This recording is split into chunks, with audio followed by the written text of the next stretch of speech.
আপনারা এটা কি ইউজ করেন না করেন না? না স্যার, এটা তো ইউজ করা হয় না। কখনো এই যে ছোট ছোট ডালপালা আছে এগুলো বাকলটা শুকাইলে পরে আমাদের যে মাংসে গরম মশলার একটা উপাদান হিসেবে ইউজ করে আর কি। এটা ওই যে ওনার একটা ডাল কাটা হয়েছে, ওই ডালটা কি যা পাওয়া যায়। আচ্ছা, আপনার ওই যে আগর গাছকে পিস পিস পিস করে কেটে এটা হলো পুষা। মানে এখান থেকে ওই যে মূলত আতরের যে ইয়েটা মেন,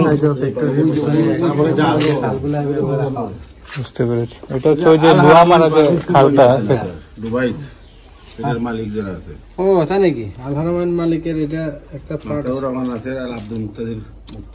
আচ্ছা, এখন এটা শুকানোর পরে জাল দিয়ে ওই যে দুববাতি বানানো জানি ওই যে না এটা নেই, ওটা দেন স্যার মোবাইলে মারা নিনজা দেইছে কোনটা নিন এই যে নিন গাছ জাল দিয়ে শুকায় আবার জাল দেন।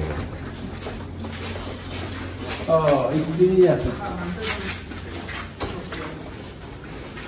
স্টিম দিয়ে করে না এখানে তো তিনজনের সাথে প্রায় 100 টাকা। হ্যাঁ 100 টাকা ইঞ্জিনের সাথে তাদের যাওয়ার পরে ওইখানে আমার এটার থেকে যেটা হয় স্যার, এটা একটা বাষ্প বের হয়, আর ওই বাষ্প থেকে একটা ওই যে একটু ঘাম টাইমের লিকুইড গিয়ে আরেকটা স্থানে গিয়ে এটা পড়ে, এরকমই তো ব্যাপারটা না? ওইটার থেকে আতরটাকে সংগ্রহ করে ফ্লেভারটাকে ওয়েল যেটা আর কি, যেটা বের হয় ওটার থেকে। এটা আপনার যে স্যার বাষ্পর মাধ্যমে হয় আর কি, গরম পানি থেকে সংগ্রহ করেন। এটা তাদের বাগান আছে স্যার এখানে কিভাবে সংগ্রহ করেন? না এটা বন্ধ না, এটা ইয়ে আছে মানে এখানে স্যার এদিকে আছে যে ওই যেগুলো আতরগুলা পরে আর কি ও মামা মানে দিবা ওই টাইম বুঝাই দিবে আতর ওই আসছে ওনা ওই যে ওনার ছোট ভাই। ও আচ্ছা, ওইটা ওই দিকে হইলো যে বলা যায় কি, এটা একটা হইলো পাত্র আছে, ওই পাত্রের মধ্যে ওই দিক থেকে আতর আর পানি একসাথে বের হয়, বের হয়ে আতরগুলা ওই পাত্রের মধ্যে আটকে যায়, আর ওভার পানিগুলো ওইদিকে বাইরে হয়ে যায়। ওই পানিগুলো আবার নিয়ে ওইদিকে দেওয়া হয়। আতর কি ওখান থেকে সংগ্রহ করেন? এই প্রসেসে টোটাল কয়দিন সময় লাগে? এটা 5 দিন আছে আর 20 দিন আছে।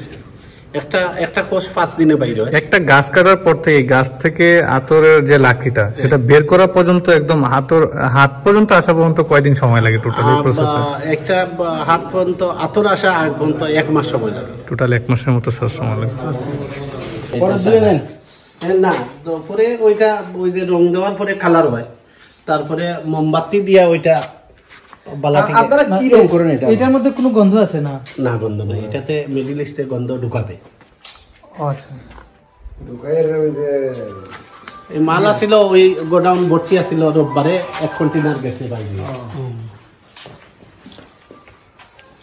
একটা বস্তা কতটুকু থাকে, মানে কয় কেজি থাকে এটাতে? 15 কেজি। 15 কেজি।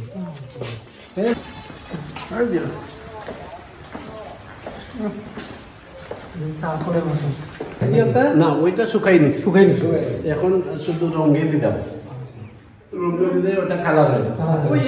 কালার হওয়ার পরে ওইটা কাটনে করে দিই, পরে একজন একজন করে আমাদের সবাইকে টানছে, টানিয়ে ওই প্রসেস করে শিখাই। আমাদের মূলত ব্যবসাটা এত তাড়াতাড়ি হওয়ার কথা ছিল না। 2000 সালে যখন সাইফুর রহমান সাহেব ক্ষমতায় আসেন, আসার পরে আমরা আগে রি-এক্সপোর্ট করতাম। ওই ফ্যাক্টরিটা ছিল ইয়েতে, টঙ্গীতে, বাংলাদেশ থেকে গাছ কাটার। আগর গাছ কাটতে আগেও ফরেস্টে বাধা দেয় নাই, যেহেতু আগর গাছের কোনো ইয়ে নেই, অন্য কোনো ফাংশন নাই।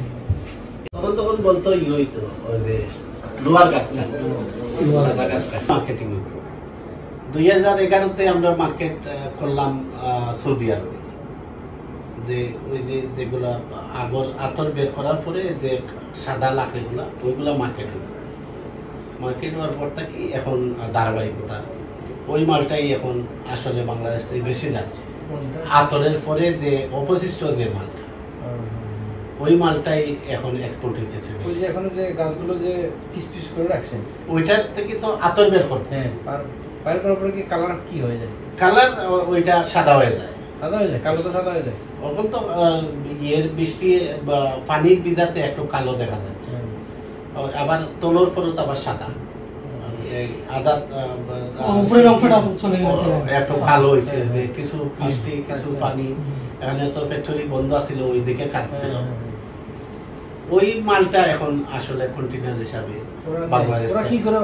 ওইটার মধ্যে আবার ফ্রান্সি একটা আতর আছে, ওইটার মধ্যে